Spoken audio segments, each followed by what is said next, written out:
तो साथियों, परिप्रेक्ष्य के इस अंक में फिर एक बार आपका स्वागत है। और मैं हूं राजेश त्यागी, वर्कर सोशलिस्ट टीवी के लिए आपके साथ।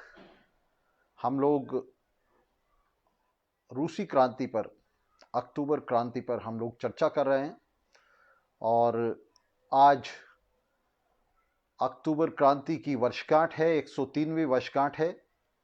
कल हमने चर्चा की थी रूसी क्रांति के लिए संघर्ष और उसके सबक विषय पर, जिसमें हमने ये समझने की कोशिश की थी कि किस तरह से अंतर्राष्ट्रीय सर्वहारा अपनी विजय के शिखर पर पहुंचा। 25 अक्टूबर 1917 को ये क्रांति हुई। नए कैलेंडर के हिसाब से आज के दिन 7 नवंबर 1917 को ये क्रांति संपन्न हुई। तख्ता उलट दिया गया केरेंस्की की पूंजीवादी सरकार का।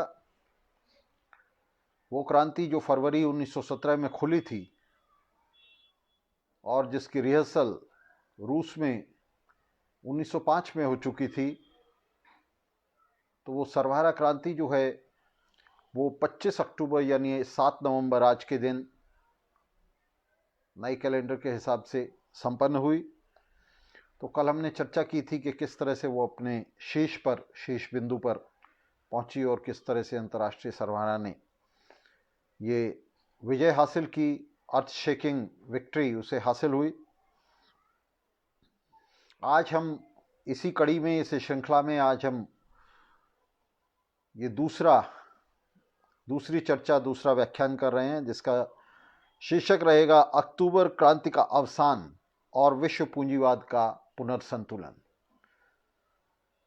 तो कल हमने इस क्रांति के चढ़ान की बात की थी, किस तरह से ये क्रांति जो है निरंतर अपने चढ़ान पर गई और अपने शेष बिंदु पर पहुंची। आज हम इस पर चर्चा करेंगे कि क्रांति किस तरह से इतिहास के गर्भ में विलीन हो गई, किस तरह से इस क्रांति का पतन हुआ, किस तरह से इसका अवसान हुआ, वो कौन से कारक थे, और उन पर चर्चा करते हुए हम महत्वपूर्ण रणनीतिक निष्कर्ष निकालने की कोशिश करेंगे, जो हमारे आज के संघर्षों के लिए, भविष्य के संघर्षों के लिए बहुत ही महत्वपूर्ण है। तो सबसे पहले हम कहना चाहेंगे कि पहले वर्ल्ड वॉर ने, पहले विश्व युद्ध ने और अक्टूबर क्रांति की लहर ने विश्व पूंजीवाद को एक बड़े संकट में डाल दिया था। और ये जो अक्टूबर क्रांति है, ये इस पूंजीवाद के इस संकट के जिसने विश्व युद्ध को जन्म दिया था, पहले विश्व युद्ध को जन्म दिया था, उसके शीर्ष पर प्रकट हुई थी। तो विश्व पूंजीवाद को पहले विश्व युद्ध ने और फिर उस विश्व युद्ध को काटती हुई सर्वहारा क्रांति ने पूंजीवाद को जड़ से हिला दिया था। विश्व पूंजीवाद को पूरी तरह से असंतुलित कर दिया था और ये लगने लगा था कि विश्व पूंजीवाद का ये मृत्यु गीत पढ़ा गया है रूसी क्रांति के रूप में, उसका मरसिया पढ़ा गया है और रूसी क्रांति विश्व पूंजीवाद को पूरी तरह से लपेट देगी। दुनिया के छठे हिस्से पर सर्वहारा ने एक ही झपट्टे में सत्ता छीन ली थी और बाकी का जो हिस्सा था उस पर चढ़ाई की, उस पर आक्रमण की तैयारी जो है वो अक्टूबर क्रांति ने शुरू कर दी थी। खासतौर से तीसरे इंटरनेशनल कॉमिंटर्न की स्थापना के साथ दुनिया में समाजवादी क्रांति का बिगुल बजा दिया गया था। विश्व पूंजीवाद के तत्कालीन केंद्र पश्चिमी यूरोप में पूंजीपति वर्ग थर-थर कांप रहा था और उसे अपनी मृत्यु बिल्कुल करीब दिखाई दे रही थी। तो ये अक्टूबर क्रांति का महत्व था, जिस पर हमने कल बात की थी, कल चर्चा की थी कि किस तरह से हम अक्टूबर तक पहुंचे और उस अक्टूबर क्रांति का इतिहास में क्या महत्व है, क्या भूमिका है। तो आज हम बात करेंगे कि उसका अवसान कैसे हुआ। तो साथियों, सबसे पहली बात यह है, हम कल बात कर रहे थे कि रूसी क्रांति का एक अंतर्राष्ट्रीय महत्व था और ये अंतर्राष्ट्रीय क्रांति थी। तो आज हम इसी बात से आगे चलेंगे उसके अंतर्राष्ट्रीय चरित्र को लेकर हम आगे चलेंगे और उस पर बात करेंगे। तो सबसे पहली बात ये कि जो अक्टूबर क्रांति थी, जैसा हमने कहा कि ये रूस की कोई राष्ट्रीय क्रांति नहीं थी, रूस की अंदरूनी क्रांति नहीं थी, बल्कि एक अंतर्राष्ट्रीय क्रांति थी जिसका बिगुल जो है वो रूस में बजा था, पेट्रोग्राड में बजा था। पेट्रोग्राड के सरबराह ने सबसे पहला हमला बोला था, लेकिन ये हमलों की एक श्रृंखला बननी थी, एक श्रृंखला बननी थी जो रूस से होते हुए पश्चिमी यूरोप में, और पश्चिमी यूरोप से होते हुए ये एशिया में और अफ्रीका में और अमेरिका में पहुंचनी थी, और दुनिया भर के सरबराह को सत्ता छीननी थी, जिसमें सोवियत संघ जो क्रांतिकारी सरबराह का, विजयी सरबराह का किला था, तो उसने इस युद्ध में एक दुर्ग के तौर पर हिस्सा लेना था, उसने इस युद्ध को संचालित करना था। और जो प्लान था, जो अक्टूबर क्रांति के नेताओं की जो योजना थी वो ये थी कि अक्टूबर क्रांति के जरिए जिस सोवियत संघ की स्थापना हुई है, उस सोवियत संघ को किला बनाकर अब इस क्रांति को दुनिया के शेष हिस्सों में लेकर के जाएंगे। उसके लिए लाल सेना का संगठन किया गया था। लाल सेना ने बहाना ढूंढते हुए पोलैंड पर हमला कर दिया था और पोलैंड को खदेड़ते हुए जर्मनी की सीमा तक जा पहुंची थी, और लेनिन इसके लिए बहुत ही उत्सुक थे कि लाल सेना जल्दी से जल्दी जर्मनी में घुस जाए। आप जानते हैं कि रूस और पोलैंड के बीच इस युद्ध में अंतिम दिन जब सीधा धावा होने वाला था और पोलिश सेनाओं का पूरी तरह से सफाया कर देने वाले थे मार्शल तुकाचेव्स्की, तो स्टालिन के नेतृत्व वाले फौजी यूनिट्स ने गद्दारी करते हुए स्टालिन ने मार्शल तुकाचेव्स्की की पीठ में छुरी भोंकते हुए अपनी सेनाओं को रोक लिया था, और इस पोलिश युद्ध में लाल सेना को पीछे हटना पड़ा था। और इस पीछे हटने का जो परिणाम था वो ये था कि लाल सेना जर्मनी में नहीं घुस पाई, जर्मनी के बॉर्डर तक नहीं जा पाई, उसकी सीमा तक नहीं पहुंच पाई, और जर्मन क्रांति को सीधे सपोर्ट नहीं दे पाई, उसकी मदद नहीं कर पाई। जो भी था, इस सोवियत पोलिश युद्ध में लाल सेना के पीछे हटने के साथ साथ जर्मन क्रांति विकसित हो रही थी। और आपको हम बता दें कि ब्रेस्ट लिटोवस्क का जो डिस्प्यूट था, ब्रेस्ट लिटोवस्क की जो संधि थी, उस संधि के समय भी ये जर्मन क्रांति पूरी तरह परिपक्व हो रही थी, और लियोन ट्रॉट्स्की इस जर्मन क्रांति पर ही सारी आशाएं लगाए हुए था। लेनिन भी जर्मन क्रांति पर आशा लगाए हुए थे, और दोनों को ये दिखाई दे रहा था कि जर्मन क्रांति शुरू होने वाली है, और इसलिए युद्ध को, जर्मनी के साथ युद्ध को टालने की कोशिश की जा रही थी। लेनिन और ट्रॉट्स्की दोनों उस युद्ध को टालने की कोशिश कर रहे थे, लेकिन जब वो नहीं टल सका तो संधि करनी पड़ी, और बहुत सारा सोना और कुछ इलाके जर्मनी के हवाले करने पड़े, और रूस को इसके लिए, सोवियत संघ को इसके लिए कीमत चुकानी पड़ी। उधर यूरोप में क्रांति पूरी तरह से परिपक्व हो रही थी। पहले विश्व युद्ध से जो लहर उठी थी, जो क्रांतिकरण हुआ था मजदूर वर्ग का, वो थम नहीं रहा था, और विशेष रूप से जर्मनी में, हॉलैंड में, चेकोस्लोवाकिया में, फ्रांस में ऐसी स्थिति बनती जा रही थी जिसमें क्रांतिकारी तख्तापलट बिल्कुल सामने दिखाई दे रहे थे, अनिवार्य हो गए थे, और ये लग रहा था कि कोई भी ताकत यहाँ पूंजीवादी निज़ाम को बचा नहीं पाएगी।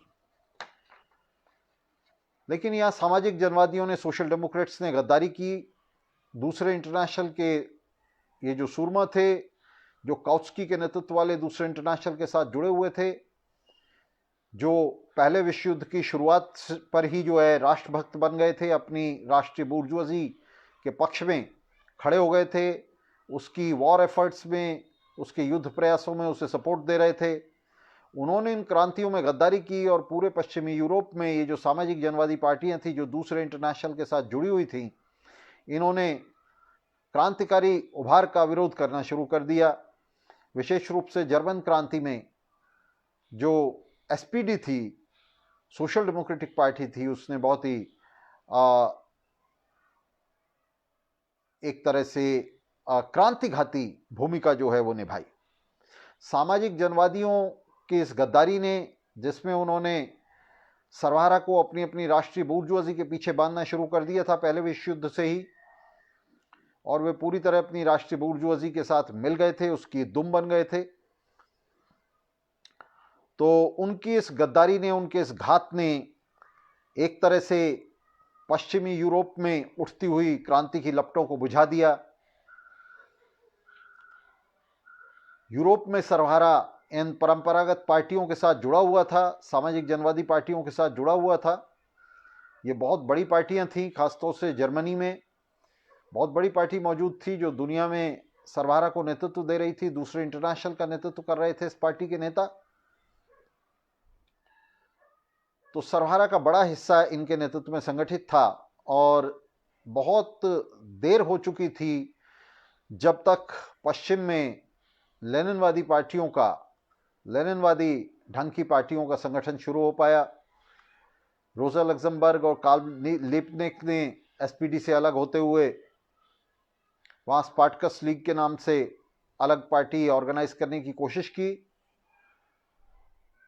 लेकिन उस समय तक देर हो चुकी थी और क्रांति का दमन हुआ।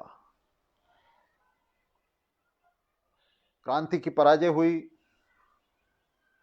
और जर्मन क्रांति की पराजय ने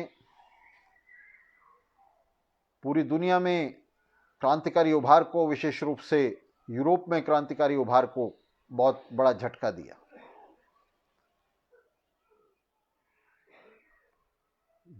जर्मनी में क्रांति की पराजय, चेकोस्लोवाकिया में इसी तरह से पराजय, हॉलैंड में पराजय, जिसमें सामाजिक जनवादी पार्टियों ने पूरी तरह से गद्दारी कर दी थी, मजदूर वर्ग का साथ न देकर अपनी बूर्जुआजी का साथ दे रहे थे क्रांतियों को कुचलने में।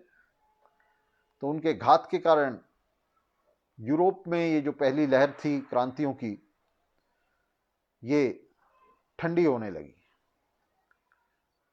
और इसमें बहुत सारी एपिसोडिक गलतियां भी थी, जिसमें मसलन जर्मन पार्टी का जो नेता था थालमन, जिसे स्टालिन सपोर्ट कर रहा था, स्टालिनवादी उसे मदद दे रहे थे,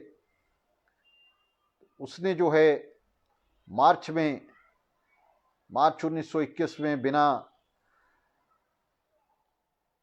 कॉमिंटर्न की सहमति के खिलाफ, उसकी राय के खिलाफ जर्मनी में विद्रोह शुरू किया, जिसके परिणाम बहुत खतरनाक निकले। वो विद्रोह कुचला गया, और इस तरह से पश्चिमी यूरोप में हार पर हार होती गई। क्रांतियों की इस पराजय ने, जो पश्चिमी यूरोप में हुई, दुनिया भर में एक निराशा और अवसाद की लहर पैदा की, रूस के अंदर भी पैदा की। क्रांति की आशाएं, जैसा मैंने कहा कि वे पूरी तरह से पश्चिमी यूरोप में क्रांतियों की सफलता पर टिकी हुई थी। अक्टूबर क्रांति ने सिर्फ विश्व क्रांति की शुरुआत की थी, और तमाम आशाएं इस बात पर टिकी हुई थी कि पश्चिमी यूरोप जो है वो क्रांति करेगा, और पश्चिमी यूरोप का सर्वहारा विजयी होकर अपनी समाजवादी सरकारों की स्थापना करके, समाजवादी सत्ता की स्थापना करके आगे की लड़ाई को जो है अपने हाथ में लेगा और रूसी सर्वहारा की मदद करेगा। ये नहीं हो पाया, और दुनिया भर में पश्चिमी यूरोप से जो रास्ता बना रही थी क्रांति, उसका रास्ता रुक गया, और इस रास्ते के रुकने से सोवियत संघ में एक ऐसी स्थिति पैदा हुई जिसे क्रांति के नेता नहीं चाहते थे, लेनिन और ट्रॉट्स्की नहीं चाहते थे। ये स्थिति थी जिसके अंदर सोवियत क्रांति, अक्टूबर क्रांति दुनिया से अलग थलग पड़ गई। दुनिया की जो क्रांतियां हैं, पश्चिम की जो क्रांतियां हैं, वो उसकी सपोर्ट के लिए, समर्थन के लिए नहीं आ सकी, और ये अक्टूबर क्रांति का अलगाव होता चला गया। जितना ज़्यादा ये अलगाव हुआ,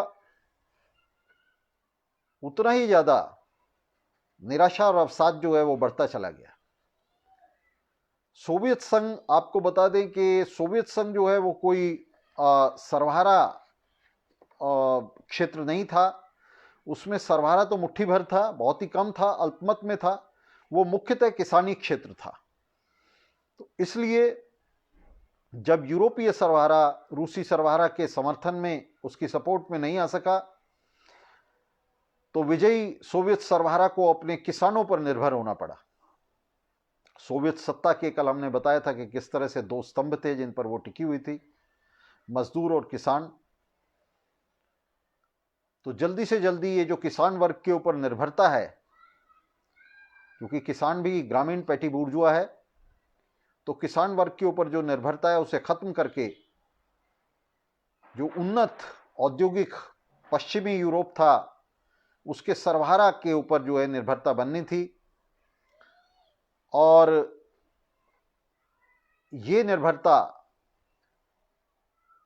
तभी बन सकती थी जब यूरोपीय सरबराह अपने हाथ में सत्ता ले लेता। अब यूरोपीय सरबराह को सत्ता लेने के लिए और सत्ता संघर्ष के लिए उल्टे पिछड़े सोवियत संघ पर, किसानी सोवियत संघ पर निर्भर होना पड़ रहा था। सोवियत संघ अब क्रांतियों को जो है, यूरोपीय क्रांतियों को मदद दे रहा था। ये एक उसके ऊपर और जिम्मेदारी आ पड़ी थी। तो सोवियत संघ के भीतर जो है,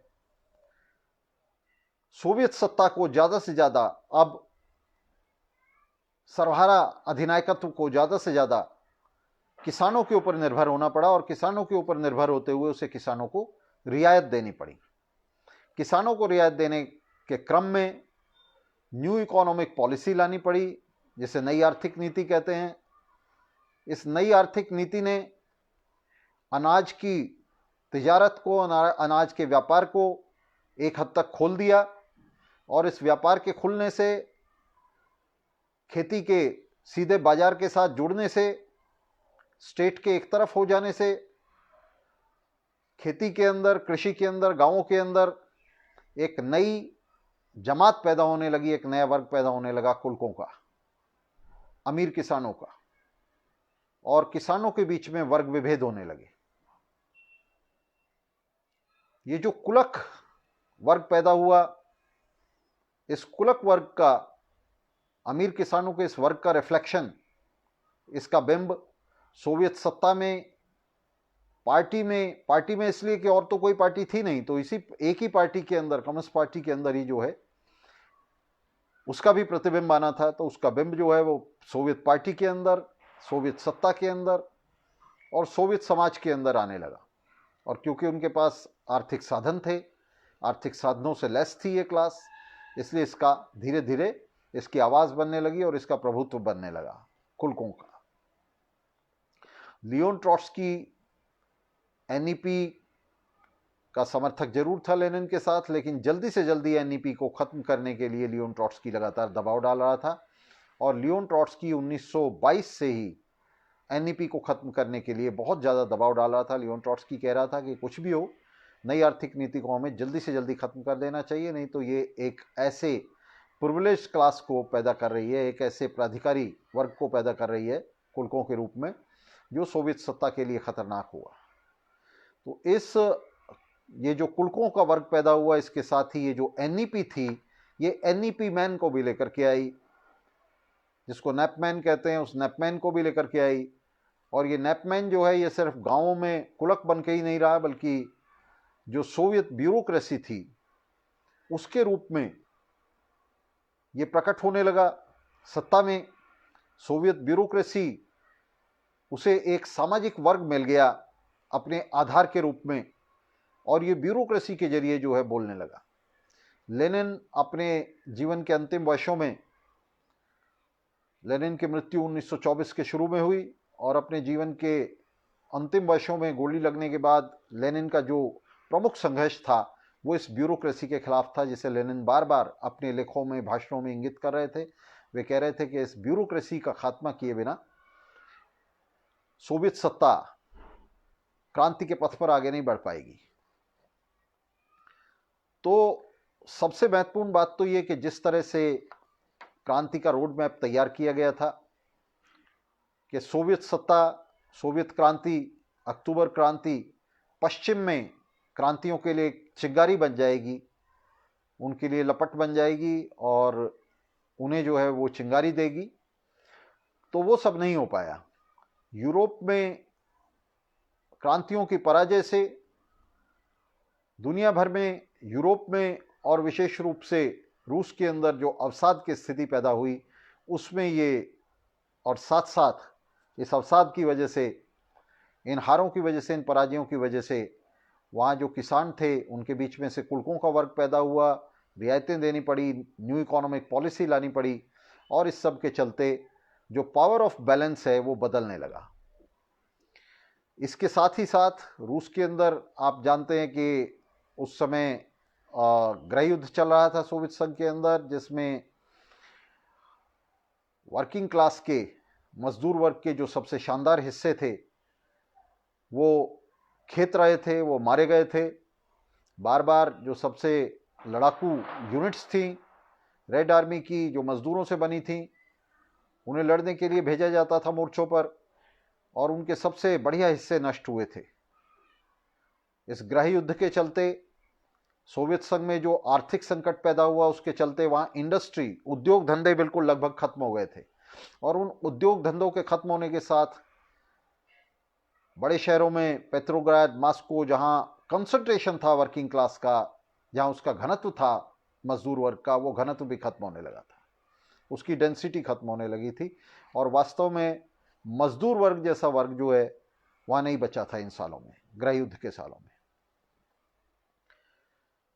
तो एक तरफ तो मजदूर वर्ग का ये विखंडन, उसकी सबसे अगली और सबसे जुझारू पंक्तियों का गृह युद्ध में विनाश, दूसरी तरफ किसानों पर निर्भरता, नई आर्थिक नीति, यूरोप में हार, और ये जितने फैक्टर्स थे इन सब ने मिलकर एक ऐसी स्थिति में, एक ऐसी अवस्थिति में अक्टूबर क्रांति को, उसके नेताओं को, उसकी पार्टी को, उसकी सेना को डाल दिया,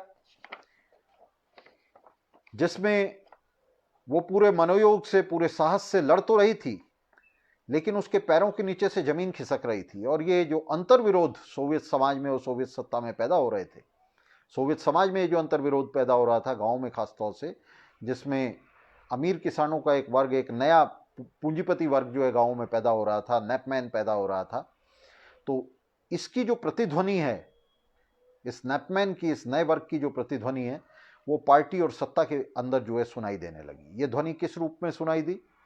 ये ध्वनि जो है सोवियत ब्यूरोक्रेसी के रूप में सुनाई दी।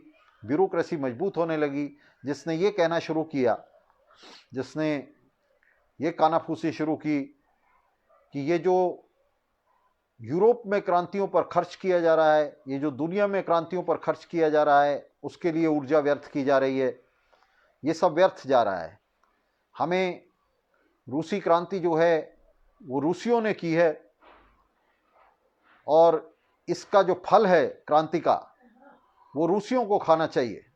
तो ये ब्यूरोक्रेसी जो है वो इस तरह से इंटरनलाइज होकर के, ब्यूरोक्रेसी जो है वहाँ ये सोच रही थी, सोवियत ब्यूरोक्रेसी, कि ये जो विश्व समाजवादी क्रांति का सपना है, जिसे लेकर कोमिंटर्न की स्थापना की गई थी, जिसके लिए अक्टूबर क्रांति, जिसमें फर्स्ट शॉट था, अक्टूबर क्रांति की गई थी, और अक्टूबर क्रांति ने जिस विश्व समाजवादी क्रांति के लिए दरवाजा खोला था, तो उस विश्व समाजवादी क्रांति पर प्रश्न चिन्ह लगाया जाने लगा। ये कहा जाने लगा, पहले ये कहा गया कि विश्व समाजवादी क्रांति अभी संभव नहीं है, फिर ये कहा जाने लगा कि विश्व समाजवादी क्रांति की जरूरत ही नहीं है, हम पूंजीवादी दुनिया को जो है इकोनॉमिक कंपटीशन में पछाड़ सकते हैं, और इस तरह की बहुत सारी बातें, जिन सब का लब्बो लुबाब ये था कि ये जो विश्व समाजवादी क्रांति का संघर्ष था, जिसके लिए सोवियत संघ को एक किला बनाकर लेनिन और ट्रॉट्स्की जैसे नेता लड़ना चाहते थे, जिसके लिए कोमिंटर्न की स्थापना की गई थी, जिसके लिए लाल सेना बनाई गई थी, तो उस सब से ब्यूरोक्रेसी पीछे हटना चाहती थी। और ब्यूरोक्रेसी का यह दबाव, जैसे जैसे कुलक्स मजबूत होने लगे समाज के अंदर, तो ब्यूरोक्रेसी मजबूत होने लगी, और ब्यूरोक्रेसी का यह दबाव चारों तरफ महसूस होने लगा, पार्टी के अंदर भी, बाहर भी, सत्ता में भी, सत्ता से बाहर भी, समाज में भी।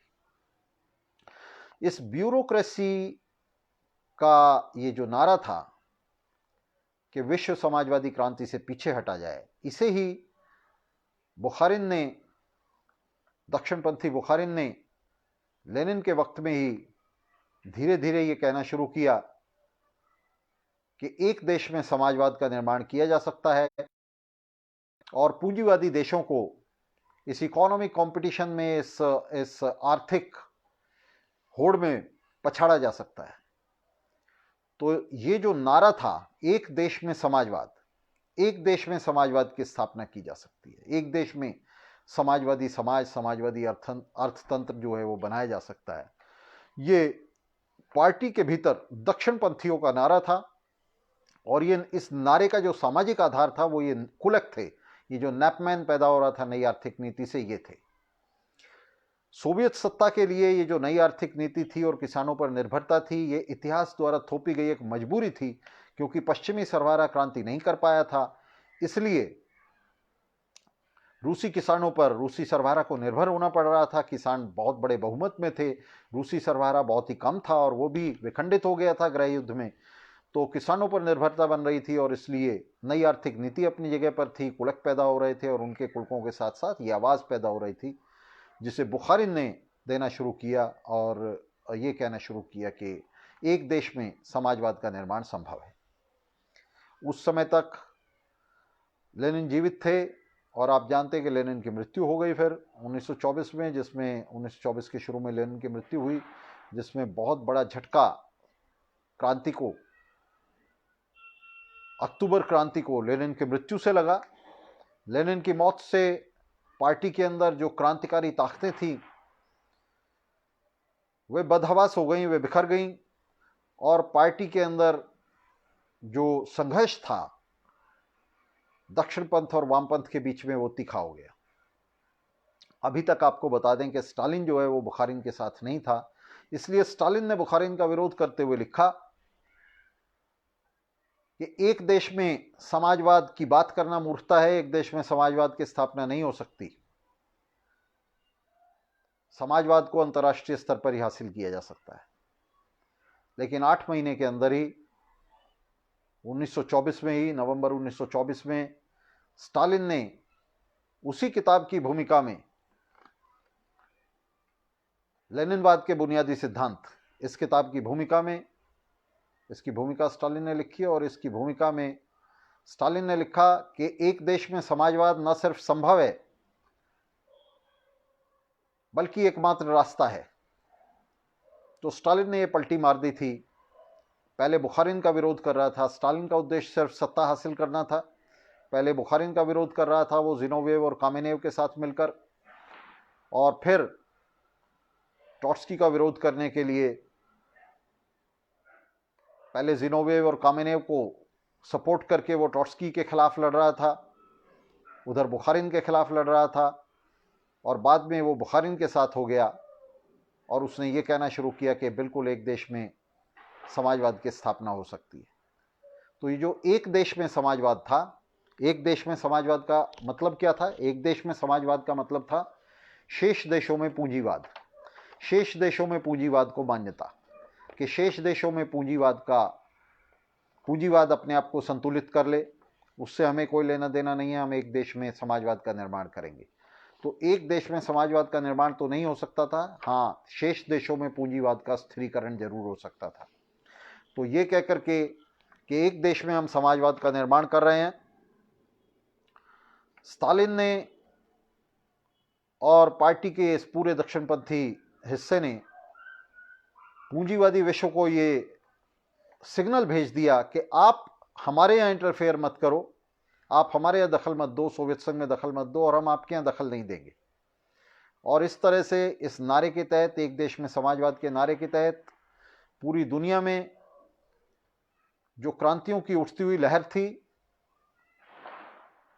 पहले विश्व युद्ध ने जिस क्रांतिकारी लहर को पैदा किया था और जिसमें यूरोप में शुरुआती पराजय हुई थी, लेकिन उन पराजयों से लेनिन और ट्रॉट्स्की उन पराजयों को स्वीकार नहीं कर रहे थे, वे उन्हें अस्वीकार कर रहे थे। वे कह रहे थे कोई बात नहीं, ये अस्थायी पराजय हैं, इनसे कोई फर्क नहीं पड़ता और हम संगठित होंगे और ये हमला जो है दुनिया में, अंतर्राष्ट्रीय मजदूर वर्ग जो है ये हमला पूंजीवाद के खिलाफ अपना जारी रखेगा। तो वे कॉमिंटर्न को, लाल सेना को इस क्रांति के लिए तैयार कर रहे थे। तो लेनिन की मृत्यु के साथ इस प्रोजेक्ट को उल्टा जाने लगा और ये जो हमला था पूंजीवादी देशों के खिलाफ, जिसे पूंजीवादी देशों के अंदर से कम्युनिस्ट पार्टियों ने करना था, बाहर से लाल सेना ने, कॉमिंटर्न ने उनकी मदद करनी थी, तो इस हमले को पूरी तरह से इसमें समर्पण कर दिया गया, पूरी तरह से हाथ खड़े कर दिए गए और एक देश में समाजवाद का ये नारा देते हुए पूंजीवादी देशों को स्पष्ट रूप से बता दिया गया कि सोवियत संघ उस तरह का दखल देने के अब किसी भी तरह से मूड में नहीं है जिस तरह का दखल उसने पोलैंड के अंदर दिया था और जिस तरह का दखल लेनिन और ट्रॉट्स्की की नेतृत्व में, लीडरशिप में लाल सेना ने पोलैंड पर हमला करके दिया था और जर्मनी के बॉर्डर तक लाल सेना जा पहुंची थी। तो उस तरह का कोई भी योजना, उस तरह के हमले की कोई भी योजना सोवियत संघ की नहीं है। ये एक देश में समाजवाद का नारा दुनिया भर में पूंजीवादी देशों को, पूंजीवादी शक्तियों को ये आश्वासन दे रहा था। इस आश्वासन के साथ ही सोवियत सत्ता ने अपने पंख समेट लिए और सोवियत सत्ता के पंख समेटने के साथ ही कॉमिंटर्न ने अपने पंख समेट लिए।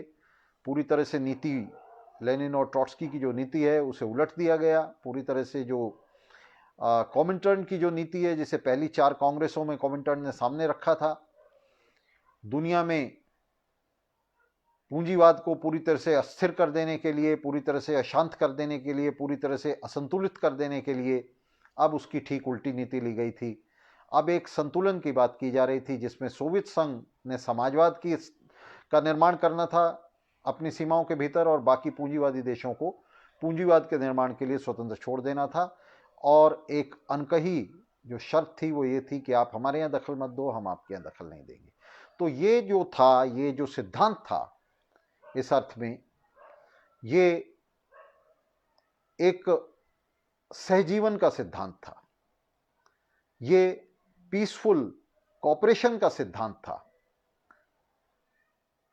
ये एक ऐसा सिद्धांत था जिसे आप देखेंगे बाद में ख्रुश्चेव के सिर मढ़ा जाएगा।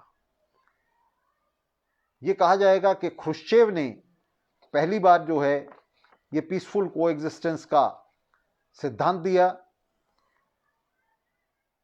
लेकिन वास्तव में हम देखते हैं कि ये सिद्धांत ख्रुश्चेव ने नहीं दिया था। ये सिद्धांत जो है ये ध्यान नहीं दिया था, उस समय मजाक लगता था, लेकिन लेनिन के मृत्यु के बाद बुखारिन के साथ स्टालिन के आ जाने से और पूरा एक दक्षिणपंथी धड़ा बन जाने से पार्टी के अंदर इस सिद्धांत को बल मिला।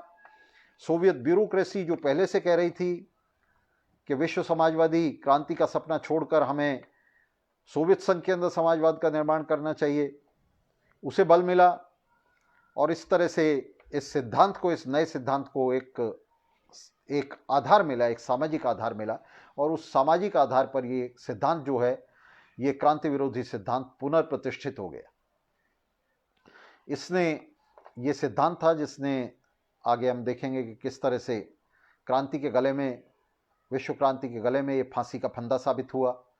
एक देश में समाजवाद का सिद्धांत, इसने पूरी तरह से, इस सिद्धांत ने विश्व समाजवादी क्रांति को फांसी दे दी, उसका खात्मा कर दिया। तो ये उसका विलोम था, ये जो एक देश में समाजवाद था ये उसका विलोम था और ये झंडा स्टालिन के हाथ में था। स्टालिनवाद इसका बैनर था, इस सिद्धांत का, एक देश में समाजवाद, और यहाँ से स्टालिनवाद की जो है उसका जन्म होता है, उसकी रचना होती है। और इस अर्थ में जब हम देखते हैं कि जब साथी लोग पूछते हैं कि स्टालिनवाद है क्या, तो हम कहते हैं कि स्टालिनवाद जो है वो अक्टूबर क्रांति के खिलाफ, उसके विरुद्ध ब्यूरोक्रेसी की प्रतिक्रिया है। एक ऐसी प्रतिक्रिया है जिसने अक्टूबर क्रांति की उपलब्धियों को द्रवित करना शुरू कर दिया था, उन्हें नष्ट करना शुरू कर दिया था, उल्टी गिनती शुरू कर दी थी सोवियत संघ की, विश्व समाजवादी क्रांति की और कॉमिंटर्न की। तो हम देखेंगे कि किस तरह से आगे चल के स्टालिन ने कॉमिंटर्न को डिसबैंड कर दिया, उसे भंग कर दिया। इन पूंजीवादी देशों को खुश करने के लिए, साम्राज्यवादी ताकतों को खुश करने के लिए, उन्हें आश्वस्त करने के लिए कि हमारी कोई योजना क्रांति वांति की नहीं है।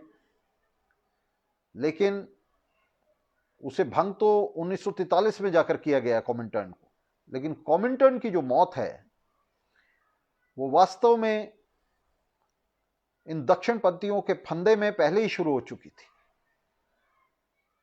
कॉमिंटर्न का अंत लेनिन की मौत के साथ ही शुरू हो गया था।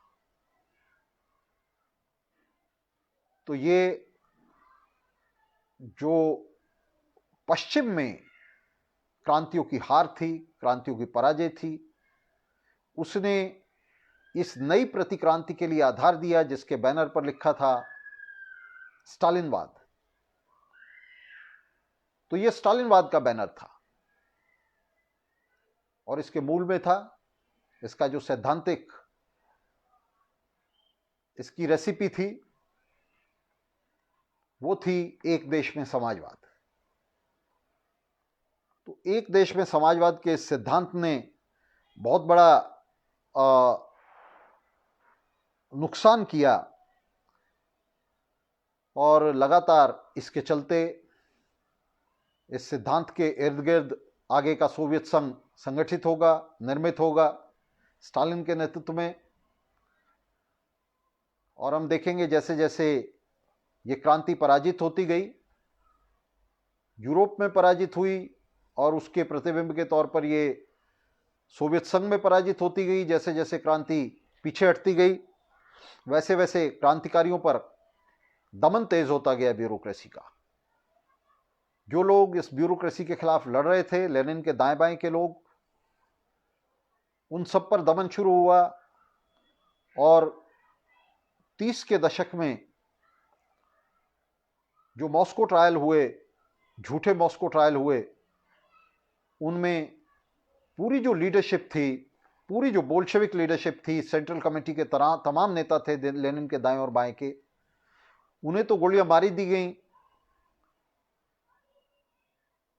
कहा जाता है कि स्वेदलोव की हत्या में भी स्टालिन का हाथ था, जो फैक्ट्री में उस पर हमला हुआ था, और बाकी नेताओं को गोलियां मार दी गई, उन्हें जर्मन एजेंट बताकर गोलियां मार दी गई। उसके अलावा लाल सेना के तमाम हाईकमान को, उसके तमाम बड़े नेताओं को एक एक करके साफ कर दिया गया और ये सूची अनंत है।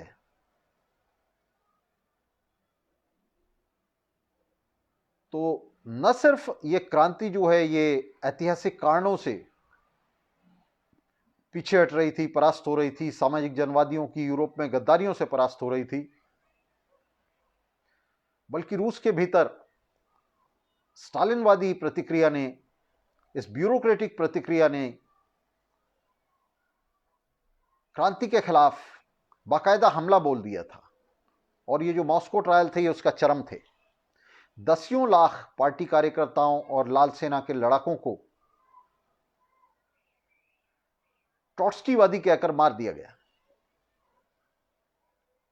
सोवियत संघ के भीतर उनकी हत्या कर दी गई,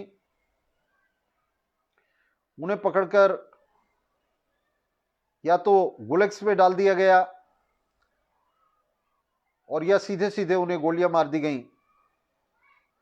पूरा नेतृत्व साफ कर दिया गया, पूरी सेंट्रल कमेटी साफ कर दी गई, वो सेंट्रल कमेटी जो लेनिन के दाएं बाएं खड़े होकर जिसने क्रांति की थी। और 30 के दशक का मध्य आते आते प्रतिक्रांति पूरी तरह से सोवियत संघ में विजयी हो चुकी थी।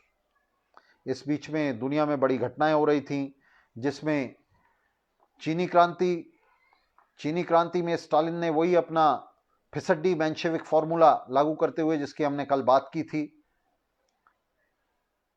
जिसमें पूंजीवादी पार्टियों के साथ स्टालिन का कहना था कि गठबंधन संभव है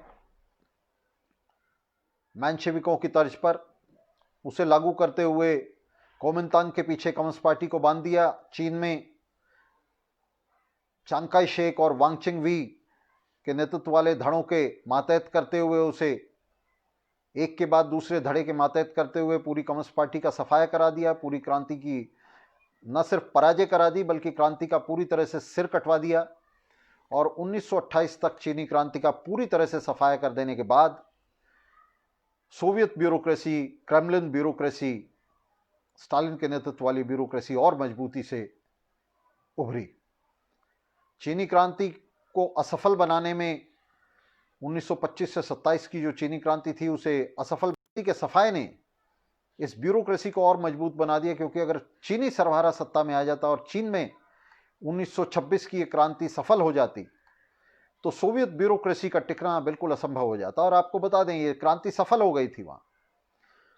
ये असल में सफल हुई क्रांति को स्टालिन ने वहां उल्टा किया था।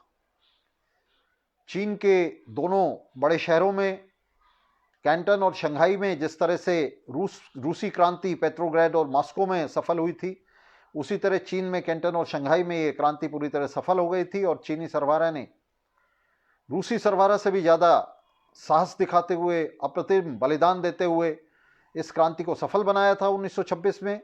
लेकिन स्टालिन ने एक टेलीग्राम भेजकर कम्युनिस्ट पार्टी के सेक्रेटरी को, चेंत्यूशु को, हथियार सरेंडर करने के लिए कहा था, हथियार डालने के लिए कहा था चांग काई शेक के सामने। और चांग काई शेक ने यह हथियार डालने के कुछ ही दिनों के अंदर वहां कत्लेआम कर दिया था कम्युनिस्टों का।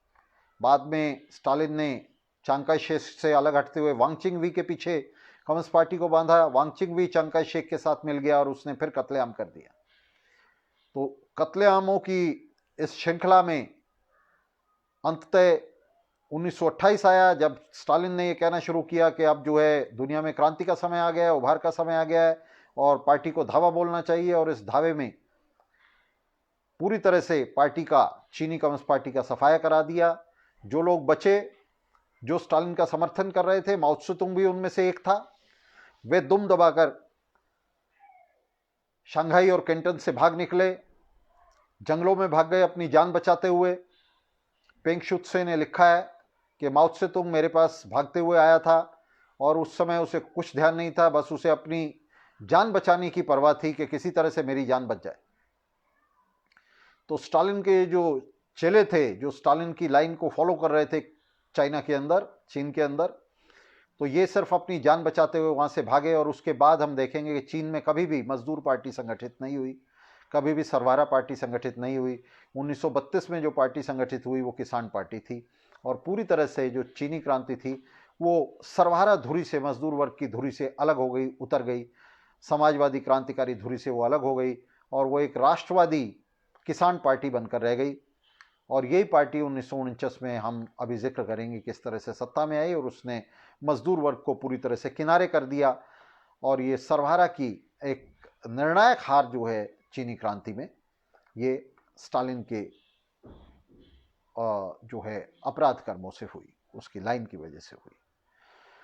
चीनी क्रांति के पराजय के साथ साथ 1926 में आप जानते हैं कि इंग्लैंड में बहुत बड़ी खदान मजदूरों की हड़ताल हुई थी और जिसके चलते वहाँ जो टोरी सरकार है उसे इस्तीफा देना पड़ा था।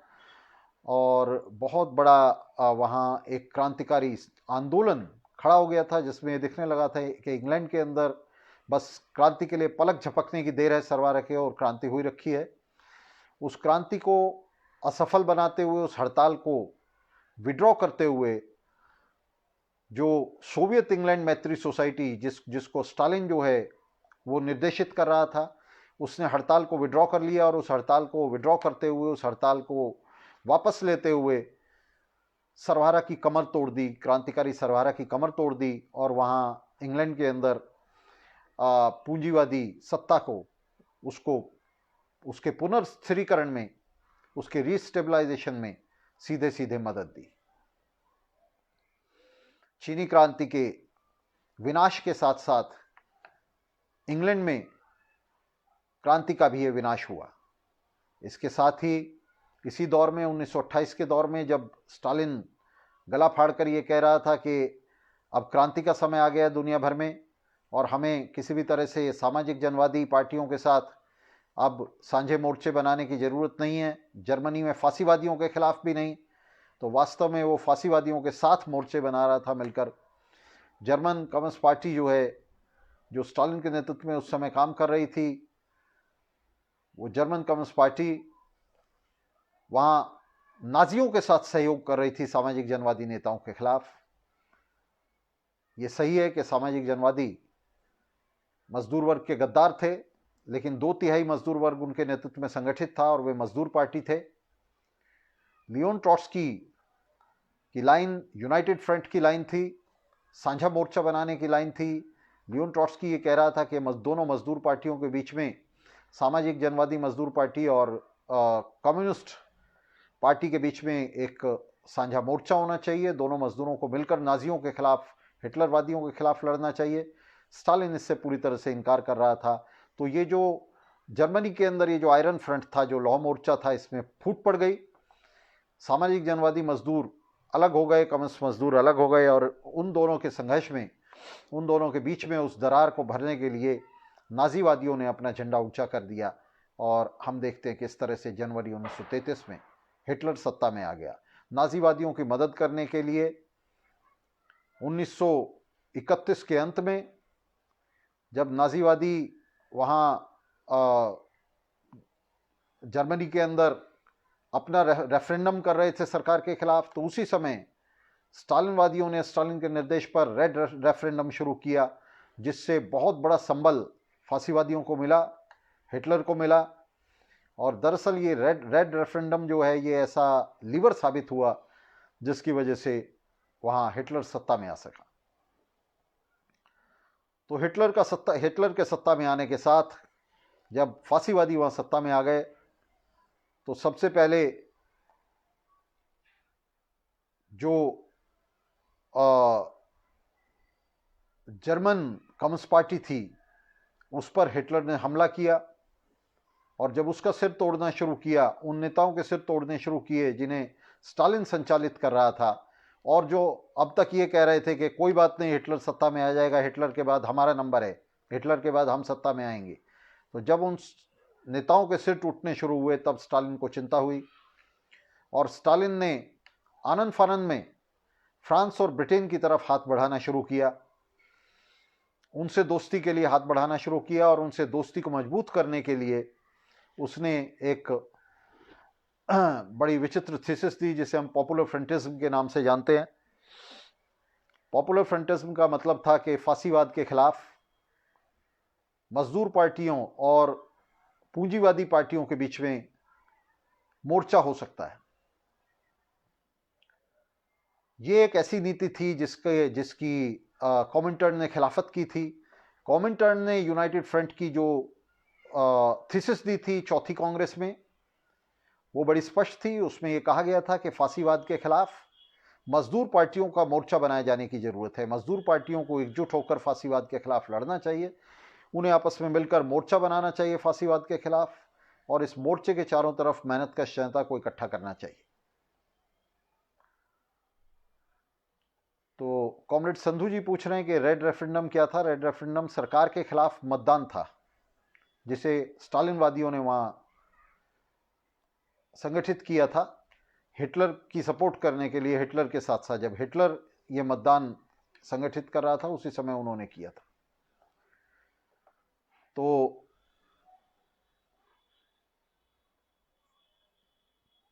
मैं बता रहा था कि किस तरह से जब हिटलर सत्ता में आ गया और उसने जर्मन कम्युनिस्ट पार्टी के नेताओं के सिर तोड़ने शुरू किए, तो घबराए हुए स्टालिन ने ब्रिटेन और फ्रांस की तरफ हाथ बढ़ा दिया। और ब्रिटेन और फ्रांस की तरफ हाथ बढ़ाते हुए उसने एक थीसिस दी। उसके दोहरा उद्देश्य था।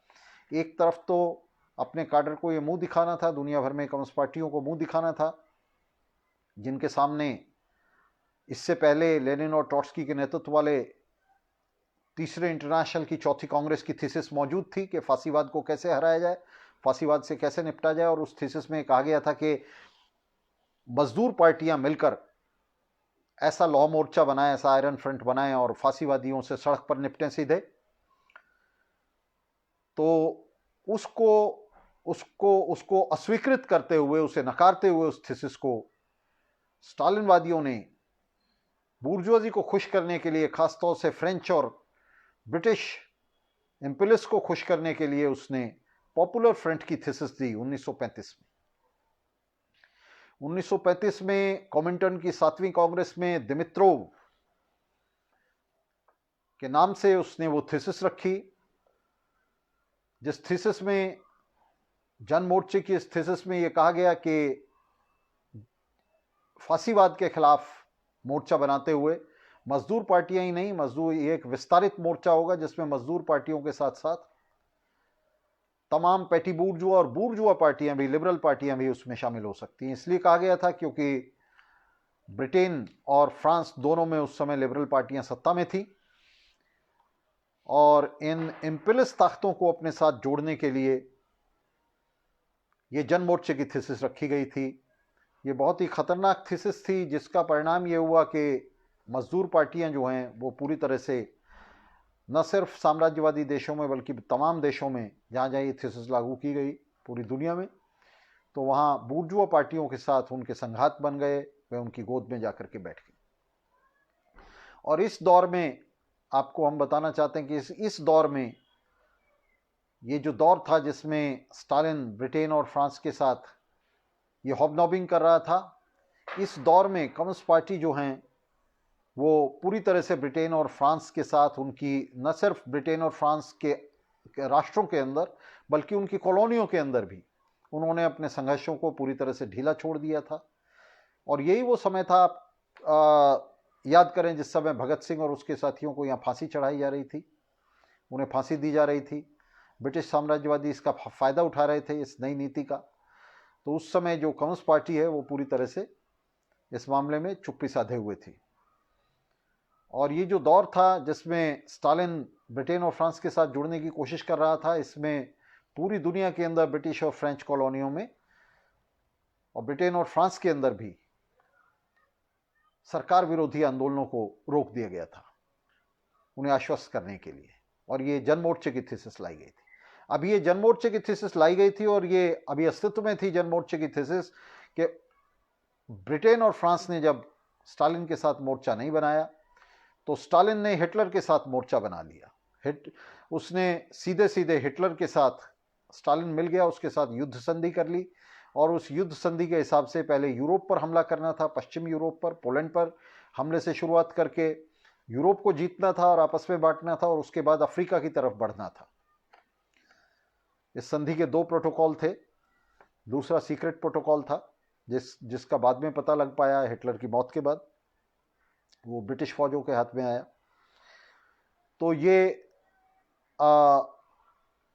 ये जो कार्रवाइयाँ थी स्टालिन की, ये तमाम कार्रवाइयाँ इनकी एक श्रृंखला थी, एक सीरीज थी, जिसके चलते स्टालिन लगातार एक या दूसरी जो साम्राज्यवादी ताकतें थी, पूंजीवादी ताकतें थी, चाहे वो चीन के अंदर थी, चाहे वो इंग्लैंड के अंदर थी, चाहे वो जर्मनी के अंदर थी और चाहे वो स्पेन के अंदर थे। इसमें स्पेनिश रिवॉल्यूशन का भी जिक्र करना बहुत महत्वपूर्ण होगा। स्पेनिश रिवॉल्यूशन, स्पेनिश क्रांति पहली क्रांति थी जिसमें पहली बार स्टालिन ने, इससे पहले स्टालिन पूंजीवादी पार्टियों के साथ हाथ जरूर मिला रहा था लेकिन उसने सीधे क्रांति के खिलाफ दखल नहीं दिया था। चीन में भी उसने क्रांति की पीठ में छुरी घोंपी थी उसका नेतृत्व करते हुए, क्रांति की अगली कतारों में आकर उसने क्रांति की पीठ में छुरी घोंपी थी। लेकिन स्पेन में पहली बार सोवियत सेनाएं वहां क्रांति का दमन करने के लिए गई, जहां उन्होंने सीधे सीधे वहां क्रांति का दमन किया। वहां ट्रॉट्स्कीवादियों और अराजकतावादियों के नेतृत्व में जो संगठन थे, जो स्पेनिश क्रांति का संगठन कर रहे थे, उनके खिलाफ कार्रवाई संगठित की और उनकी हत्या कर दी। बड़ा दमन किया था स्पेन के अंदर जो है सोवियत फौजों ने मिलकर के। तो स्पेन के अंदर इस दमन का नतीजा जो है ये हुआ कि वहां तानाशाही सत्ता में आ गई, स्पेनिश तानाशाही सत्ता में आ गई, फासिज्म सत्ता में आ गया। तो ये तमाम कार्रवाइयां थीं। ये इन कार्रवाइयों के चलते जो अक्टूबर क्रांति के महानतम उद्देश्य थे, जिनके लिए अक्टूबर क्रांति की गई थी, जिन्हें अक्टूबर क्रांति ने जिन उद्देश्यों के लिए संघर्ष शुरू किया था, जिसके लिए कॉमिंटर्न बना था, लाल सेना बनी थी, सोवियत सत्ता बनी थी, तो उस सब के ठीक विपरीत, उस सब के ठीक उलट स्टालिनवादी सत्ता पूरी दुनिया में क्रांति के लिए उसे सपोर्ट तो क्या करना, उसके लिए एक ब्लॉकेट बन गई, एक उसके लिए ब्लॉक अभिसंधि। ये जो स्टालिन की दुरभिसंधि थी हिटलर के साथ, इसने पूरी दुनिया के अंदर कम्युनिस्ट ताकतों के बीच में एक भ्रम की स्थिति पैदा कर दी। ये समझ आना बंद हो गया कि कौन दोस्त है, कौन दुश्मन है, किससे लड़ना है और किसके साथ सहयोग करना है, कौन सा हमारा वर्ग है, हिटलर का क्या वर्ग चरित्र है, हिटलर विरोधी जो सामाजिक जनवादी हैं उनका क्या वर्ग चरित्र है, सब समझ आना बंद हो गया। ये बहुत ही अपॉर्चुनिस्ट ढंग के, बहुत ही अवसरवादी ढंग के जिगजैग थे, जिनका एकमात्र उद्देश्य था कि किसी तरह से क्रेमलिन के अंदर जो सत्ता है उसे हाथ में बनाए रखा जाए, और उसके खिलाफ जो भी खतरे हो सकते हैं, वो चाहे हिटलर की तरफ से हो सकता है या ब्रिटेन या फ्रांस की तरफ से खतरा हो सकता है, उन्हें टाला जाए, उन्हें जितने समय तक टाला जा सकता है टाला जाए। उसके लिए चाहे हिटलर से दोस्ती बनानी पड़े या चर्चिल से दोस्ती बनानी पड़े, ये महत्वपूर्ण नहीं था। तो महत्वपूर्ण ये था कि किस तरह से क्रेमलिन के अंदर सोवियत सत्ता को बरकरार रखा जाए, और इसके लिए स्टालिन कुछ भी करने के लिए तैयार था। और वो खास तौर से इसलिए भी अब बहुत विचलित था क्योंकि उसने लाल सेना और पार्टी का जो शेष था उसे अब तक वो पूरी तरह से काट चुका था। लगभग दसियों लाख हत्याएं स्टालिन कर चुका था, जिसके अंदर लाल सेना के तमाम लड़ाके उसने मौत के घाट उतार दिए थे। पार्टी के जो नेता और उसके जुझारू काडर थे, क्रांतिकारी काडर थे जिन्होंने इनकलाब किया था, उन्हें मौत के घाट उतार दिया था।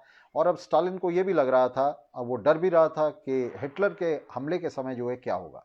तो अब वो हिटलर के हमले को रोकने के लिए, उससे बचने के लिए कुछ भी करने के लिए तैयार था। तो इसके लिए जैसा मैंने बताया कि पहले वो फ्रांस और ब्रिटेन की शरण में गया और फिर वो खुद हिटलर की शरण में चला गया।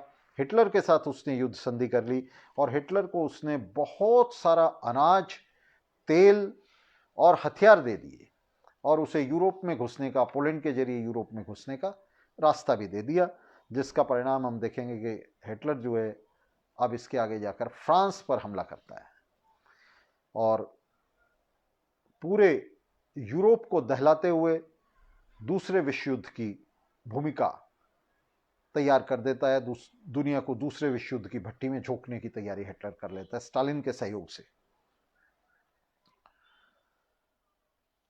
तो ये तमाम जो जिगजैग थे, इन्हीं के बीच में Bharat, Indonesia, Chile, Iran, Iraq और तमाम क्रांतियों की जो तबाही है वो इसी श्रृंखला में आती है। ये श्रृंखला आगे बढ़ती जाती है और इसी श्रृंखला में ये तबाही आती हैं। स्टालिन की आप जानते हैं 1956 में मौत हो जाती है, लेकिन जो स्टालिन की नीतियां हैं, उन्हें उसके जो उत्तराधिकारी हैं, वो क्रुश्चेव से लेकर के गोर्बाचोव तक, आप देखेंगे कि वो नीतियां जो हैं ज्यों की त्यों कायम रहती हैं स्टालिन की। एक देश में समाजवाद के इर्द गिर्द जो एक तरह से भूसा समाजवाद बनाया गया था, पूरी तरह से समाजवाद की एक झूठी व्याख्या खड़ी की गई थी, तो वो नीतियां, वो व्याख्या ज्यों की त्यों कायम रहती हैं। दूसरे विश्व युद्ध के अंत में आते आते हम देखते हैं कि स्टालिन के नेतृत्व वाला सोवियत संघ, ब्रिटेन और फ्रांस दुनिया का आपस में बंटवारा कर लेते हैं। जो दुनिया के सबसे बेहतरीन हिस्से हैं, पश्चिम का हिस्सा है, वो पूंजीवादी ताकतें अपने नियंत्रण में ले लेती हैं और स्टालिन उनके अंदर शांति व्यवस्था बनाए रखने के लिए गारंटी देता है, जिसमें याल्टा, पोट्सडम और तेहरान की संधियां शामिल हैं, 3 संधियां, युद्ध संधियां शामिल हैं। तो स्टालिन पूंजीवादी देशों में दखल न देने के लिए प्रतिज्ञाएं देता है और पूंजीवादी देश इसके बदले में स्टालिन को, जो दुनिया का एग्रेरियन इलाका, पिछड़ा हुआ इलाका है, गैर औद्योगिक इलाका है, वो सौंप देते हैं। तो दुनिया का इन दोनों के बीच में बंटवारा हो जाता है। इसमें पश्चिम यूरोप, जो दुनिया का पूंजीवाद का एक तरह से केंद्रक है, उसका नर्व सेंटर है, वो पूंजीपतियों के हाथ में जाता है दुनिया के, और उसका जो पिछड़ा हुआ खेतिहर इलाका है, पूर्वी यूरोप और चीन, ये स्टालिन के हिस्से में आता है। तो इन दोनों के बीच में दुनिया का एक शांतिपूर्ण बंटवारा हो जाता है और दोनों एक दूसरे के मामलों में दखल न देने के लिए प्रतिज्ञाएं लेते हैं। हालांकि पूंजीवादी शासक जो हैं इन प्रतिज्ञाओं को बहुत जल्दी तोड़ते हैं, और हम देखेंगे कि किस तरह से 1945 में ये जो प्रतिज्ञाएं की गई, ये 1948 आते आते सब टूटने लग जाती हैं। तो ये जो एक लहर उठ रही थी दूसरे विश्व युद्ध में, दूसरे विश्व युद्ध ने जिस रेडिकलाइजेशन को जन्म दिया था, जिस क्रांतिकरण को जन्म दिया था मजदूर वर्ग के, उस रेडिकलाइजेशन पर, उस क्रांतिकरण पर इन संधियों ने जो स्टालिन और पूंजीवादी दुनिया के बीच में हुई, उनके बीच में जो आपस में एक तालमेल बना, इन संधियों ने उस रेडिकलाइजेशन पर पूरी तरह से पानी डाल दिया। और इसी के हिस्से के तौर पे हम देखते हैं कि दूसरे विश्व युद्ध से पहले 1942 में, 1941 में हिटलर जो है सोवियत संघ पर हमला करता है, उसकी पीठ में छुरी भोंकता है स्टालिन की, और इस हमले से बिलबिलाया और डरा सहमा जो स्टालिन है वो फिर से फ्रांस और ब्रिटेन की शरण में जाता है।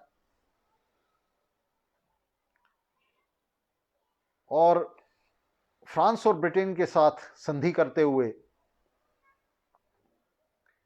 वो उनकी कॉलोनियों में, फ्रांस और ब्रिटेन में और उनकी कॉलोनियों में फिर से सारे संघर्ष को रोक देता है। 1942 में जो भारत में बड़ा घात हुआ, सीपीआई ने जो स्वतंत्रता आंदोलन से भीतर घात किया स्टालिन के निर्देश पर, वो इसी का हिस्सा था। और इसी तरह से पूरी दुनिया के अंदर घात हुए। जब स्टालिन जर्मनी और जापान से हाथ मिला रहा है, तब जर्मनी और जापान में संघर्षों को रोक रहा है, फासीवादी देशों में संघर्षों को रोक रहा है, इटली में संघर्ष को रोक रहा है।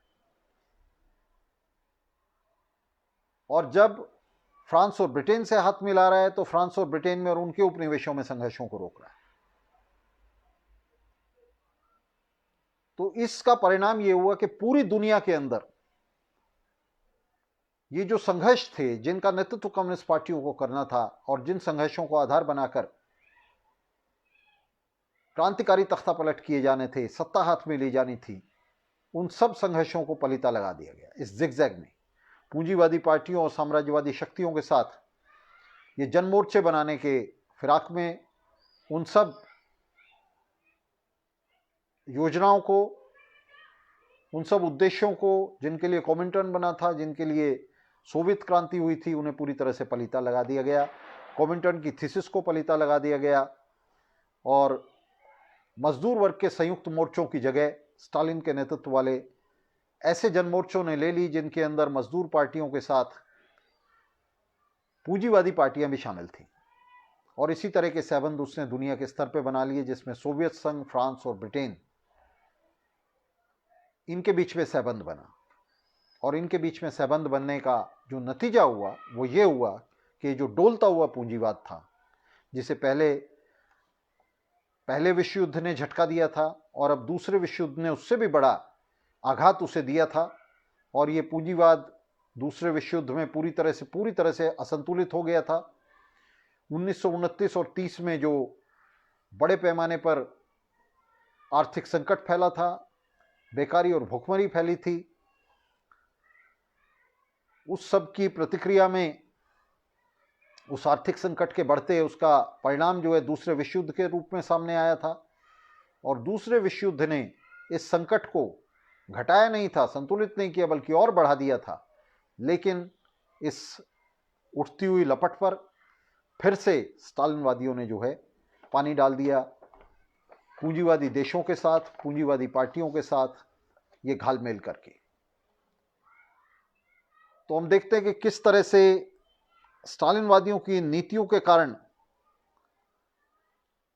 एक के बाद दूसरे देश में क्रांतियां किनारे लगती चली गईं।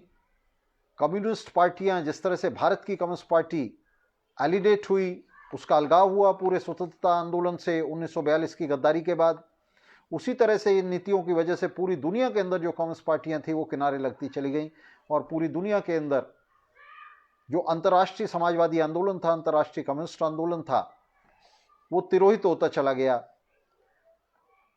उसका ग्राफ गिरता चला गया। और ये किसी एक देश में नहीं था, ये पूरी दुनिया के अंदर था। और जैसे जैसे ये आंदोलन तिरोहित होता चला गया, वैसे वैसे सोवियत संघ के अंदर ये जो प्रतिक्रांति थी स्टालिन के नेतृत्व में, सोवियत ब्यूरोक्रेसी के नेतृत्व में, ये और मजबूत होती चली गई। इसका जो एपरेटस है, इसका जो मिलिट्री एपरेटस है, इसका जो खुफिया पुलिस का एपरेटस है, वो और मजबूत होता चला गया। और दूसरे विश्व युद्ध में यह अपने चरम पर पहुंच गया था।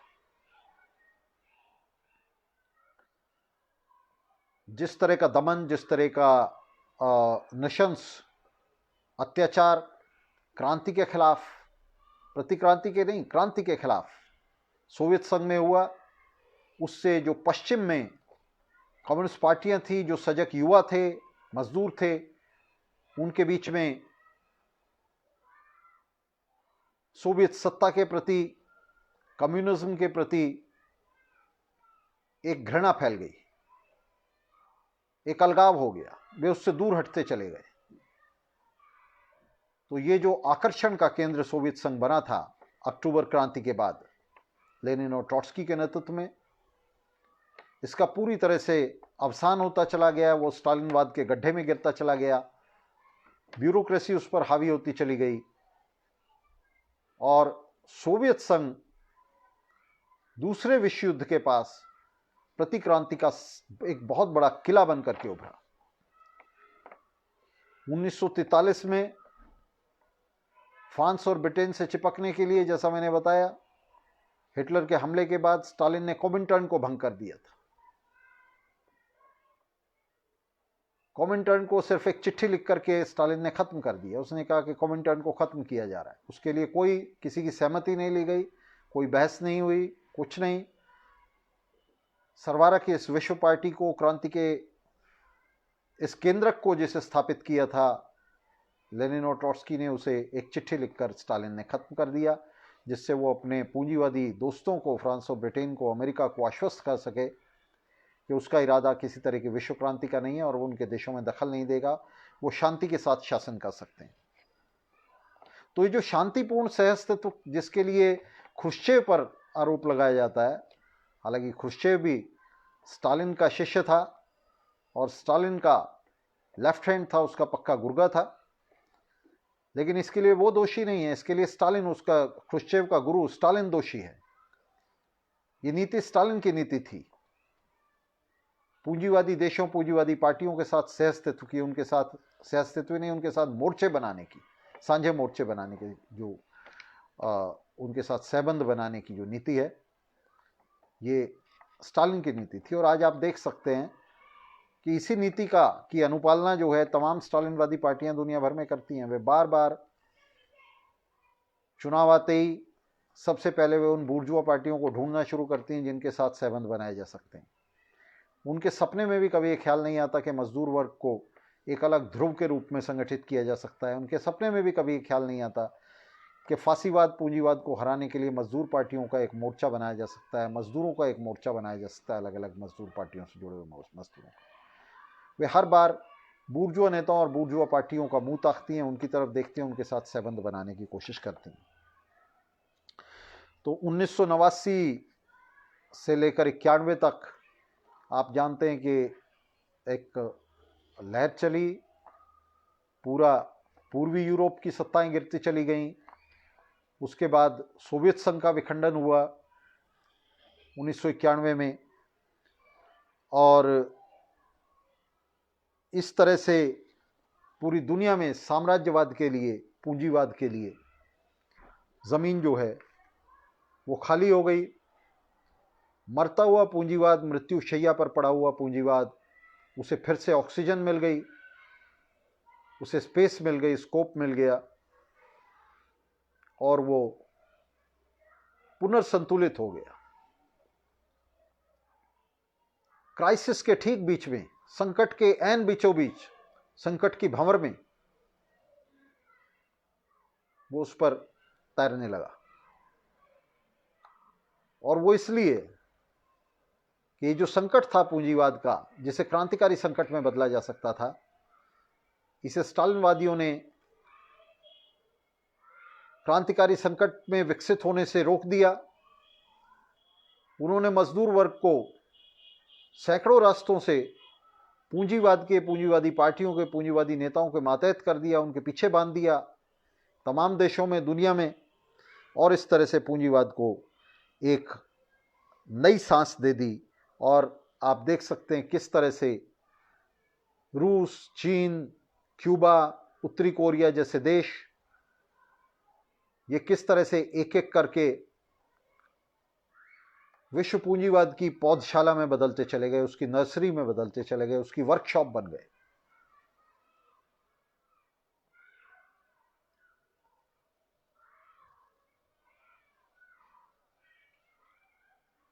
आज ये पुनर्स्थिर हुआ पूंजीवाद, ये पुनर्जीवित हुआ पूंजीवाद, जिसे नई ऑक्सीजन, नई सांसें मिल गई हैं, ये गलता सड़ता पूंजीवाद, ये फांसीवाद के रूप में हमारे सामने खड़ा है। पूरी दुनिया में संकटग्रस्त पूंजीवाद का ये फांसीवादी दौर चल रहा है।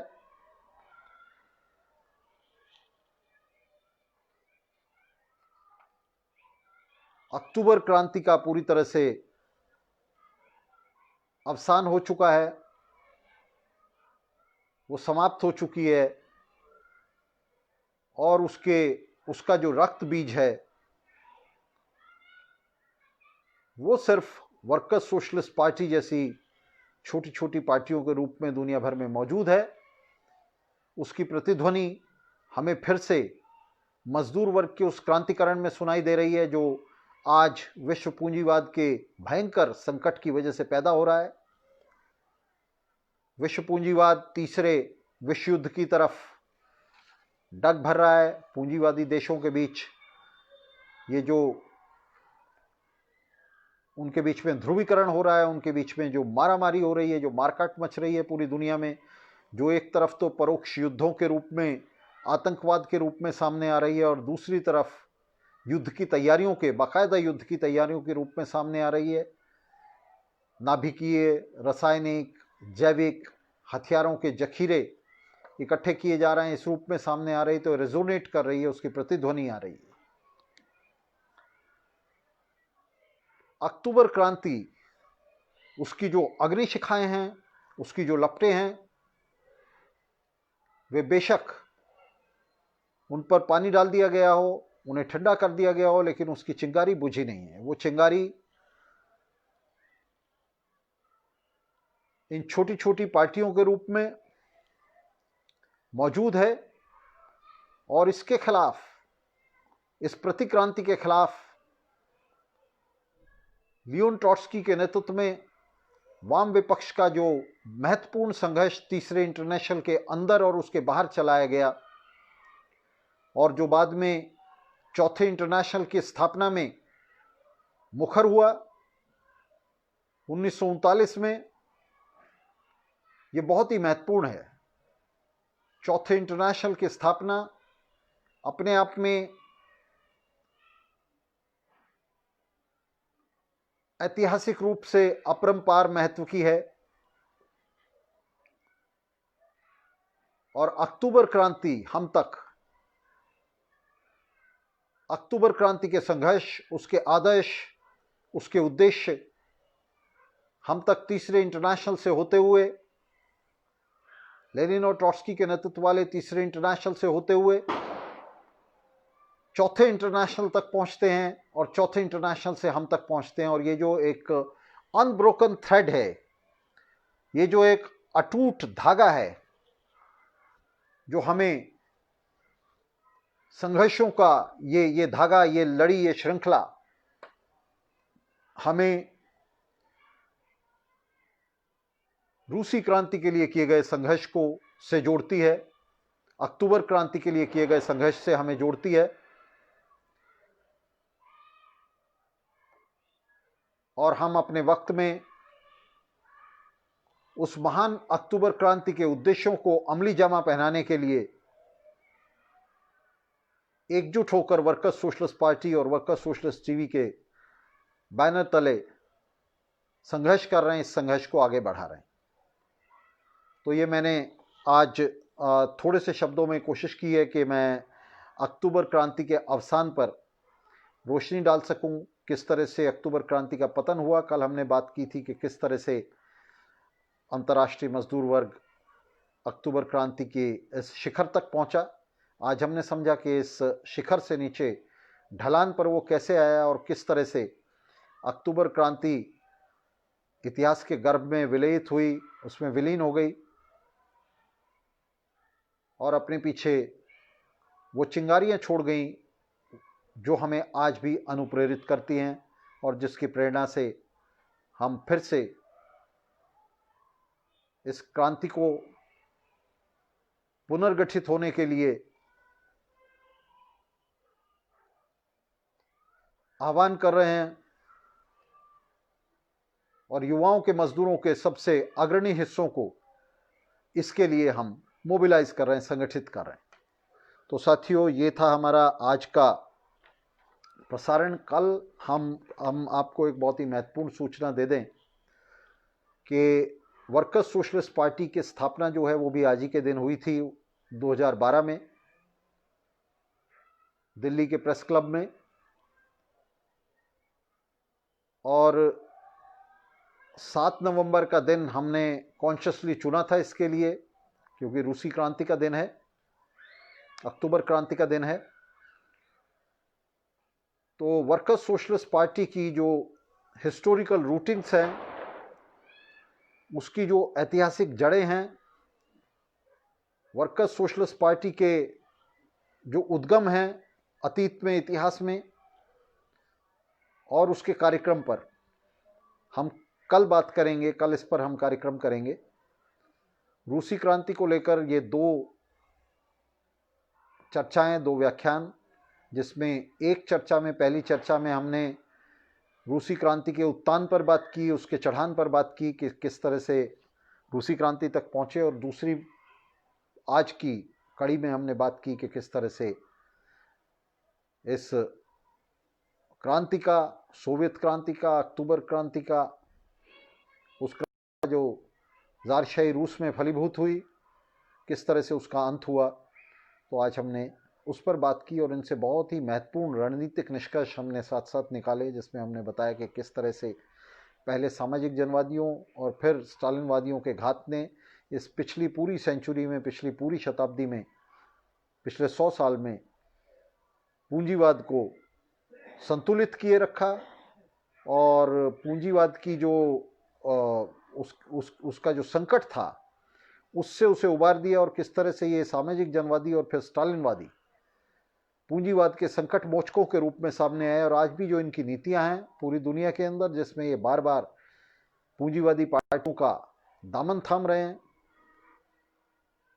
फांसीवाद, पूंजीवाद के खिलाफ किसी भी तरह से सर्वहारा का संयुक्त मोर्चा संगठित करने से इनकार कर रहे हैं। उस संयुक्त मोर्चे को, सर्वहारा को, वे बूर्जुआ और पैटी बूर्जुआ पार्टियों के समुद्र में विलीन कर रहे हैं, उसमें उसे खो जाने के लिए मजबूर कर रहे हैं, बाध्य कर रहे हैं। तो इसके खिलाफ एक सतत संघर्ष की ज़रूरत है। स्टालिनवादियों की नीतियों के खिलाफ, जो और कुछ नहीं है, सिर्फ पुराने मेंशेविकवाद का नया संस्करण है, पुराने मेंशेविकवाद का पुनरुत्पादन है। मेंशेविकों की तर्ज पर स्टालिनवादी बार बार हमें ये बता रहे हैं कि पूंजीवादी पार्टियों के साथ गठजोड़ हो सकते हैं फांसीवाद के खिलाफ। तो ये तबाही की राह है, ये पूंजीवाद को संतुलित करने की राह है। और पूंजीवाद अगर संतुलित होगा, पूंजीवाद अगर जिंदा रहेगा, बूढ़ा बीमार पूंजीवाद अगर अपनी मृत्युशैया पर सांस लेता रहेगा, तो ये फांसीवाद के सिवा और किसी चीज़ को पैदा नहीं कर सकता। ये जो फांसीवाद की फफूंद है, ये इसके शरीर पर पैदा हो सकती है, ये किसी भी स्वस्थ चीज़ को पैदा नहीं कर सकता, ये दुनिया को कुछ नहीं दे सकता। तो फांसीवाद जो है, इसको फांसीवादी पैदा नहीं करते, फांसीवाद को पूंजीवाद पैदा करता है। तो इसलिए पूंजीवाद से मिलकर, पूंजीवादी पार्टियों से मिलकर, पूंजीवादी नेताओं से मिलकर फांसीवाद से नहीं लड़ा जा सकता। और हमारे वक्त में फांसीवाद के खिलाफ ये जो संघर्ष है, ये बहुत महत्वपूर्ण है। और अक्टूबर क्रांति के लिए हमारा जो संघर्ष है, वो इस पर रोशनी डालता है। कॉमिंटर्न की थीसिस इस पर रोशनी डालती हैं। और मैं आपको एक महत्वपूर्ण बात बता दूं, जिस पर हमने एक अलग से कार्यक्रम किया था, कि किस तरह से रूसी क्रांति के दौरान बोल्शेविक्स, सोशल डेमोक्रेट्स, उस समय तक बोल्शेविक्स भी सोशल डेमोक्रेटिक पार्टी में ही थे, वो अपने आप को सोशल डेमोक्रेटिक पार्टी कहते थे। तो किस तरह से ये जो कम्युनिस्ट थे, रूसी कम्युनिस्ट थे, इन्होंने किस तरह से जो ब्लैक हंड्रेड फांसीवादी थे उनसे मुकाबला किया था और अंततः क्रांति के बाद उनका पूरी तरह से दमन कर दिया था। तो फांसीवाद के खिलाफ वो हमारा एक व्यवहारिक अनुभव है और उसकी जो सैद्धांतिक थीसिस हैं वो कॉमेंटर ने दी हैं, लेनिन ने दी हैं और बाद में ट्रॉट्स्की ने बहुत विस्तार से उसके ऊपर लिखा है। जर्मनी के अंदर हिटलर का उभार स्टालिनवादियों की कुनीतियों का, दुर्नीतियों का परिणाम था, उसके खिलाफ ट्रॉट्स्की लगातार लड़ता रहा। तो हम इस पर अलग से भी कार्यक्रम करेंगे कि यूनाइटेड फ्रंट और पॉपुलर फ्रंट, ये दोनों कॉन्सेप्ट्स क्या हैं, इनका आपस में अंतर संबंध क्या है, वो हम अलग से करेंगे। आज हमारा जो विषय था कि किस तरह से अक्टूबर क्रांति का पतन हुआ, उसके बारे में हमने साथियों के साथ बात की और ये बहुत अच्छा लगा कि साथियों ने इसे इतनी तन्मयता के साथ इस चर्चा को सुना, समझने की कोशिश की कि अक्टूबर क्रांति के पतन के पीछे कौन से ऐतिहासिक कारण थे। क्योंकि आमतौर से कह दिया जाता है कि भाई ट्रॉट्स्की क्यों हार गया, ट्रॉट्स्की जो है वो इसलिए हार गया कि ट्रॉट्स्की जो है उसकी लाइन गलत थी, स्टालिन की लाइन सही थी इसलिए स्टालिन जीत गया। नहीं, स्टालिन इसलिए जीत गया क्योंकि प्रतिक्रांति जीत गई। लियो ट्रॉट्स्की इसलिए हार गया क्योंकि क्रांति हार गई। ट्रॉट्स्की हार गया इसलिए क्रांति भी हार गई और क्रांति हार गई इसलिए ट्रॉट्स्की भी हार गया। ट्रॉट्स्की ने कहा था कि मेरा भाग्य जो है वो क्रांति के साथ जुड़ा हुआ है और 1929 में लियोन ट्रॉट्स्की ने भविष्यवाणी की थी कि सोवियत संघ का जो है पतन हो जाएगा और उसने कहा था कि सिर्फ पतन ही नहीं होगा बल्कि लंबे समय सोवियत संघ जो है वो गलता सड़ता रहेगा और उसके बाद उसका पतन होगा। तो ट्रॉट्स्की की जो भविष्यवाणी है कि सोवियत संघ का इस तरह से पतन होगा, ब्यूरोक्रेसी के शिकंजे में, सोवियत ब्यूरोक्रेसी के, राष्ट्रवादी ब्यूरोक्रेसी के, क्रेमलिन ब्यूरोक्रेसी के, जिसके विश्व दृष्टिकोण का और हितों का कुल केंद्रक जो है क्रेमलिन में अपनी सत्ता को बचाना था, किसी भी तरह से किसी भी कीमत पर सत्ता को हाथ में रखना था, जो विश्व समाजवादी क्रांति की घोर शत्रु थी और समाज एक देश में समाजवाद के नारे की प्रतिपादक थी। तो उसके शिकंजे में अक्टूबर क्रांति के इस पतन को हमने समझा कि किस तरह से स्टालिनवादियों के शिकंजे में अक्टूबर क्रांति का पतन हुआ और उसके खिलाफ संघर्ष के लिए हम लोग ये संघर्ष कर रहे हैं और आगे करते रहेंगे। तो साथियों धन्यवाद, आज सभी साथियों का धन्यवाद जो साथी इस चर्चा में रहे हैं। लाल सलाम साथियों, और हम इस चर्चा को ऐसे विषयों पर, ऐतिहासिक विषयों पर चर्चा को इस परिप्रेक्ष्य कार्यक्रम में आगे भी जारी रखेंगे। लाल सलाम दोस्तों।